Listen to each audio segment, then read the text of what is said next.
গৌরহরি কলিকালের মানুষকে উদ্ধার করার জন্য নাম নিয়ে এসেছে।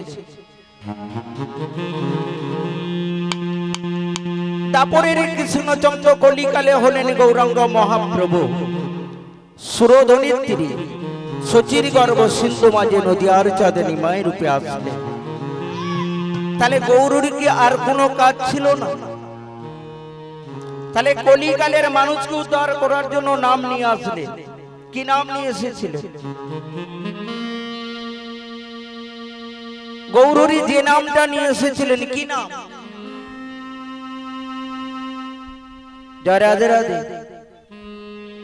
এখন তো আর অভাব নেই, কিছু না হোক প্রত্যেক গ্রামে এমন তো আছে, কিছু না পাওয়া যায় অন্তত 10-12 জন অন্তত বাবাজি পাওয়া যায়। তাহলে কলিকালে গৌরহরি আমাদের জন্য কি নাম নিয়ে এসেছিলেন এটা তো আর নতুন করে কিছু বলতে হয়। হরে কৃষ্ণ কৃষ্ণ কৃষ্ণ হরে হরে, হরে রাম রাম রাম হরে হরে। 16 নাম 32 অক্ষর। তাহলে গৌরহরি কি এই নামটা নিয়ে এসেছিলেন? ঠিক ও বাবা? গৌরহরি কি নাম নিয়ে এসেছিলেন? সত্য তেতা দাপর যুগে নাম ছিল, বর্তমান কলিকালেও নাম ছিল। তাহলে গৌরহরি কি নাম করলেন? দেখুন, আমরা তো কলিকালের মানুষ, আমরা নানা কর্মে আমরা মেতে থাকি।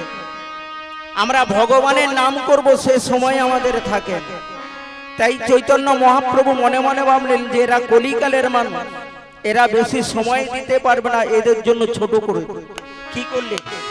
দেখুন, রাম কৃষ্ণ হরি, চৈতন্য মহাপ্রভু তাতে যোগ দিলেন কি? হরি বল, হরি বল, হরি বল। তাহলে হরি বল বলতে বললেন কেন? আপনি যত অপরাধ করেন না কেন, একবার হরি বল বললে শত পাপ থেকে তিনি মুক্তি পেয়ে যান। তাহলে চৈতন্য মহাপ্রভুকে নিয়ে আমরা এত আনন্দ করছি, নাচানাচি করছি, কিন্তু নবদ্বীপে ব্রাহ্মণ সমাজ, বৈষ্ণব সমাজ কেউ মেনে নিতে পারলেন পেরেছিলেন কি বাবা? গৌরহরিকে সহ্য করতে পারত না। কেন? গৌরহরি নিত্য নিত্য দিন যেখানে কৃষ্ণ নাম করে, হরি নাম করে, কলিকালের মানুষকে উদ্ধার করার জন্য গৌরহরি যে নাম করতেন, কোথায়? শিব শব্দে সুন্দর, বাস শব্দে গৃহ। গৌরহরি কীর্তন করতেন কোথায় না? শিবাস অঙ্গনে। হঠাৎ একদিন শিবাসের 5 নয় 7 নয় একমাত্র সন্তান, নাম ছিল তার গোপাল। সেই গোপাল ইহ জগতের কর্ম ছেড়ে পর জগতে চলে গেলেন। শিবাস অঙ্গনে কৃষ্ণ নাম হরি নাম হবে বলে আসন পেতেছে। মা মালিনী বলেছিলেন, স্বামী গো, আজও তুমি অঙ্গনে কৃষ্ণ নাম করবে, হরি নাম করবে। আমার 12 বৎসরের গোপাল সারা জনমের মতো আমায় ছেড়ে চলে গেল, আজও তুমি অঙ্গনে কৃষ্ণ নাম করবে, হরি নাম করবে। শিবাস বলেছিলেন, মালিনী, আজ যদি আমার গৌরহরি আমার অঙ্গনে কৃষ্ণ নাম হরি নাম আমি না করতে দিই, তাহলে হয়তো কোনো দিনের জন্য গৌরহরি আমার অঙ্গনে আর কৃষ্ণ নাম হরি নামই করবে না। স্বামী গো, গোপাল যেমন আমাকে মা বলে ডাকত, গোপাল তো তোমাকে বাবা বলে ডাকত, আজও তুমি অঙ্গনে কৃষ্ণ নামই করবে। শিবা গোপালের দেহের উপরে একটা সাদা কাপড় ঢেকে দিলে, ঘরের দরজাটা বন্ধ করে দিলে। অঙ্গনে কৃষ্ণ নাম হচ্ছে, হরি নাম হচ্ছে। হঠাৎ গৌরী বলে উঠলেন, শিবা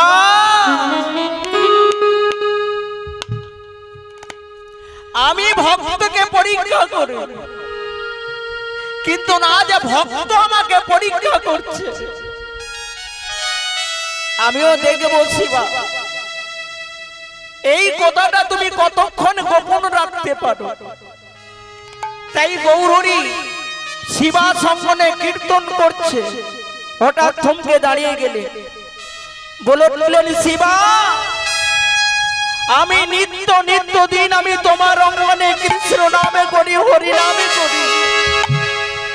বলো না শিবা, হরি নামের মধ্যে প্রেম থাকে, কৃষ্ণ নামের মধ্যে একটা মাহাত্ম্য থাকে, কিন্তু আজ আমি তোমার অঙ্গনে কৃষ্ণ নামে করলাম, হরি নামে করলাম, হরি নামের মধ্যে কেন প্রেম আসছে না শিবা?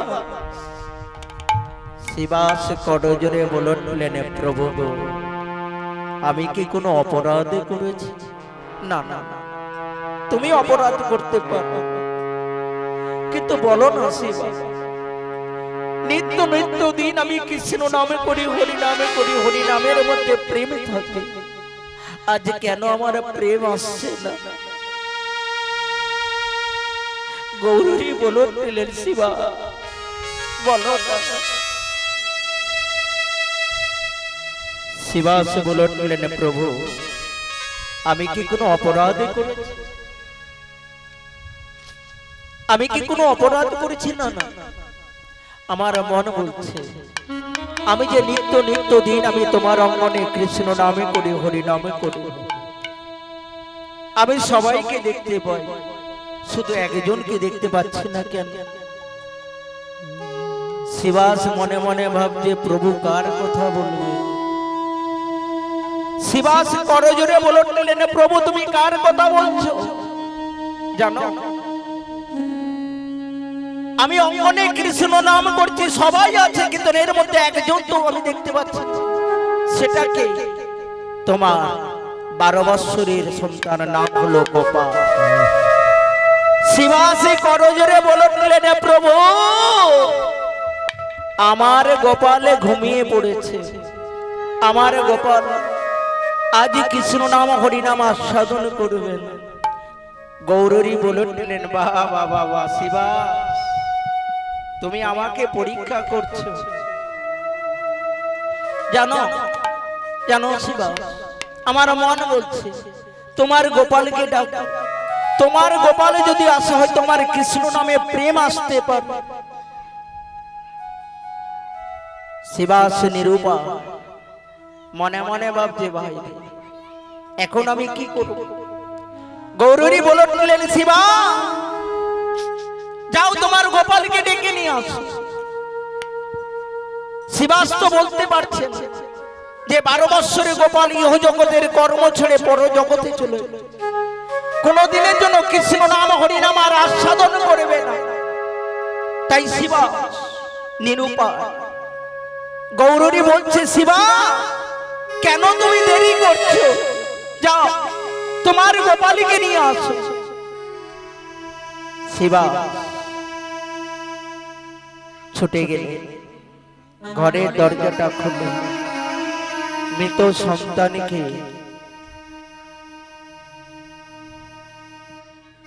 বক্ষ মাঝে তুলে নিয়েছে। আহা মনে মনে ভাবছে গোপাল আর হয়তো কোনোদিন আমি তোকে সন্তান বলে বক্ষ মাঝে জড়িয়ে ধরতে পারবো না, কোনোদিনের জন্য আমি তোর মুখে বাবা ডাক শুনতে পাবো। সেই মৃত সন্তানকে বক্ষ মাঝে নিয়ে ছোট চিৎকার করে ডেকে বলছে, প্রভু প্রভু আমার গোপালে কোনোদিনের জন্য কৃষ্ণ নাম হরি নাম আস্বাদন করবে না, আমার গোপাল কোনোদিনের জন্য হরি নামই করবে না। আমার গোপাল এহ জগতের কর্ম ছেড়ে পর জগতে চলে গেছে। বাবা বাবা শিবা 12 বৎসরের গোপালে তোমায় ছেড়ে চলে গেছে, আজও তুমি অঙ্গনে কৃষ্ণ নাম করছো, হরি নাম করছো, তোমার লজ্জা করে না? গোপাল তো তোমাকে বাবা বলে ডাকতো, আজও তুমি অঙ্গনে কৃষ্ণ নাম করছো। প্রভু গো, আমি তো জানি আমার গোপাল তোমার গোপাল। হ্যাঁ প্রভু, আমার গোপাল। বেশ বেশ, দাঁড়া, আমি তোমার ভুল ভাবব। হঠাৎ গৌরী মনে মনে ভাবলেন আমি ক্ষণিকের জন্য গোপালকে ফিরিয়ে নিয়ে আসবো। গৌরী কি করেছে গোমা? গৌরী গোপালের মস্তকে হাতটা রেখেছে, মনে মনে ভাবছে গোপাল আমি ক্ষণিকের জন্য তোমাকে ফিরিয়ে নিয়ে আসবো। এই যে তুমি 12 বছর বয়সে তোমার বাবা মাকে দুঃখ দিয়ে কেন তুমি চলে গেলে? প্রত্যেক বাবা মায়ের একটা আশা থাকে, স্বপ্ন থাকে। তা এই 12 বছর বয়সে তোমার বাবা মাকে তুমি দুঃখ দিয়ে চলে গেলে। গৌরী গোপালের মস্তকে হাতটা রেখেছে। যখনই হাতটা রেখেছে গৌরী চৈতন্য, গোপালের চৈতন্য ফিরে এসেছে। বলো গোপাল, এই 12 বছর বয়সে তুমি তোমার বাবা মাকে দুঃখ দিয়ে কেন তুমি চলে গেলে? 12 বছরের গোপাল কি বলছে? প্রভু কে আমার বাবা, কে আমার মা? না না না, এই জগতে আমার বলে কিছু। আমি ক্ষণিকের জন্য এসেছিলাম কৃষ্ণ নাম হরি নাম আস্বাদন করে। হরি নামের মধ্যে কি এমন প্রেম আছে, কৃষ্ণ নামের মধ্যে কি এমন মাহাত্ম্য আছে জেনে তাই এই জগতের কর্ম ছেড়ে আমি পর জগতে চলে গেলাম। গৌরী হাতটা সরিয়ে নিয়ে গোপাল চলে গেল। শিবাসে গৌরী চরণ তলে পড়ে বললেন প্রভু আমি ভুল করেছি, আমরা করি না বাবা। আমি মনে মনে ভাবছি আমার মতন কীর্তন গান আর কেউ করতে পারে না। এই যে অহংকার, ভগবান সবকিছু সহ্য করে, কারো অহংকার সহ্য করে। তাই আপনারা যে এখানে এসেছেন কৃষ্ণ নাম হরি নাম আস্বাদন করার জন্য, তাই তো নাকি? অনেকে আবার ভাবছে না আমরা তো এখানে ছুটে আসলাম, দেখলাম কেমন ছেলেটা গান করে, কেমন নাচ করে, দেখার জন্য অনেকে এসেছে।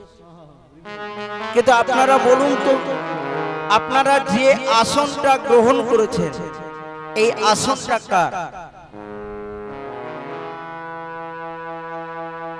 এই আসনটা আপনারা যে গ্রহণ করেছেন এটা কার আসন? এখানকার নিয়ম, এখানকার ধারা, এখানকার পরিবেশ, আপনারা যে আসনটা গ্রহণ করেছেন এটা হলো শুকদেব গোস্বামীর আসন। শুধু তাই নয়, মহারাজ পরীক্ষিত এই আসনে বসে 7টা দিন 7টা রাত কৃষ্ণ কথা হরি কথা আস্বাদন করেছিলেন।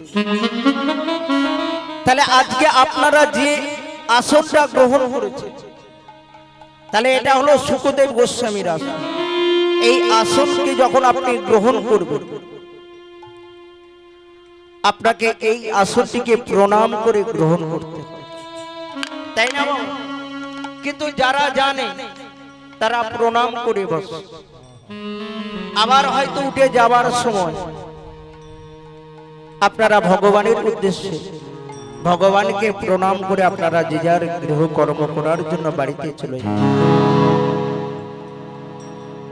তাহলে মহারাজ পরীক্ষিত 7টা দিনই কৃষ্ণ কথা হরি কথা আস্বাদন করেছিলেন। কেন? কেন আস্বাদন করেছিলেন? তিনি একটা অপরাধ করেছিলেন। কি অপরাধ? মনির গলায় মৃত সর্প জড়িয়ে অভিশাপ পেলেন। মণিপুত্র সিংহী মহারাজ পরীক্ষিতকে অভিশাপটা দিয়েছে। আমরা যে পরীক্ষিতের কথা বলছি, এই শশাগড়া পৃথিবীর এমন ধার্মিক রাজার কেউ ছিল। মহারাজ পরীক্ষিত সামান্য কারণে অপরাধ করলেন, কি সেটা অহংকার। পরীক্ষিত যখন মায়ের গর্ভে ছিল, উত্তরার গর্ভে,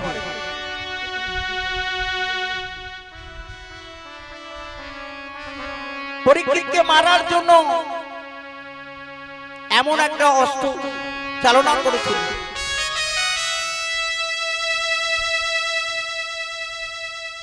ব্রহ্মাস্ত্র, পাণ্ডব বংশ ধ্বংস করার জন্য। মায়ের গর্ভে আছে, অন্তর্যামী ভগবান মনে মনে ভাবছে, হায় রে, একে তো রক্ষা করার জন্য আমি তো আছি। অস্তস্তমা যে বাণটা নিক্ষেপ করেছিলেন পাণ্ডব বংশ ধ্বংস করার জন্য, মা আমার চরণতলে বসেছেন। কার? আদ্যা শক্তি মহামায়া, পূর্ণমাসী যোগমায়া। কেন? আপনারা জানেন, গৌরীর জন্ম, ভগবান কৃষ্ণচন্দ্রের জন্ম যেখানে হয়েছিল, কোথায়? ভগবান কৃষ্ণ জন্ম নিয়েছিলেন কোথায়? না মথুরা, তাই তো? মথুরাই তো, নাকি ভুল বললাম? তাহলে ভগবান জন্ম নিয়েছিল মায়ের গর্ভে, কংসের কারাগার, মা দেবকী গর্ভে। আর আগামী কাল যেখানে আদ্যা শক্তি মহামায়ার আরাধনা হল, আর এই মায়ের কথা হয়েছিল ভগবানের জন্ম হলো দেবকীর গর্ভে, আর আদ্যা শক্তি মহামায়ার জন্ম হয়েছিল কোথায়? গোকুলে, মা যশোমতী গর্ভে। ভগবান অনাদি আদি শ্রী গোবিন্দ মথুরা থেকে জন্ম নিয়ে চলে গেলেন কোথায়? না গোকুলে। আর আদ্যা শক্তি মহামায়াকে নিয়ে আসলেন কোথায়? কংসের কারাগার। যিনি পূর্ণমাসী যোগমায়া, ভগবানের সাথে যোগ করাবেন, তিনি সেখানে রয়ে গেলেন। আর মহামায়া চলে আসলেন কলিকালের মানুষকে উদ্ধার করার জন্য। তাই মা কালিকা পূজার উপলক্ষে আজকে যে হরিনাম সংকীর্তন করছেন, এনার বাড়ির প্রত্যেকে ছোট থেকে বড়র মধ্যে ভগবানের কাছে প্রার্থনা করুন, এনাদের যেন প্রত্যেকে সুখে থাকে, শান্তিতে থাকে, শ্রীমতী রাধারানী যেন এদেরকে কৃপা করেন। কারণ দেখবেন, ভক্ত কৃপা না হলে কোনোদিন ভগবানের কৃপা পাওয়া যায়? পাওয়া যায় কি বাবা? তাহলে চৈতন্য মহাপ্রভু আমাদের জন্য একটা সঠিক যে নাম নিয়ে এসেছিলেন, সেই গৌরী কি নাম নিয়েছিলেন? না কৃষ্ণ নাম। তাহলে গৌরী নদিয়ায় পথে পথে কৃষ্ণ নাম করছে কিভাবে? শ্রী গৌরাঙ্গ প্রেমের ঠাকুর, প্রেম বিলাতে এলো নদিয়া। শ্রী গৌরাঙ্গ প্রেমের ঠাকুর, প্রেম বিলাতে এলো নদিয়া। শ্রী গৌরাঙ্গ প্রেমের ঠাকুর, প্রেম বিলাতে এলো নদিয়া। শ্রী গৌরাঙ্গ প্রেমের ঠাকুর, প্রেম বিলাতে এলো নদিয়া। রাধা প্রেমে গরাদন অনেতরে তার শ্যামরাই। রাধা প্রেমে গরাদন অন্তরে তার শ্যামরা। রাধা প্রেমে গরাদন অনেতরে তার শ্যামরাই। রাধা প্রেমে গরাদন অন্তরে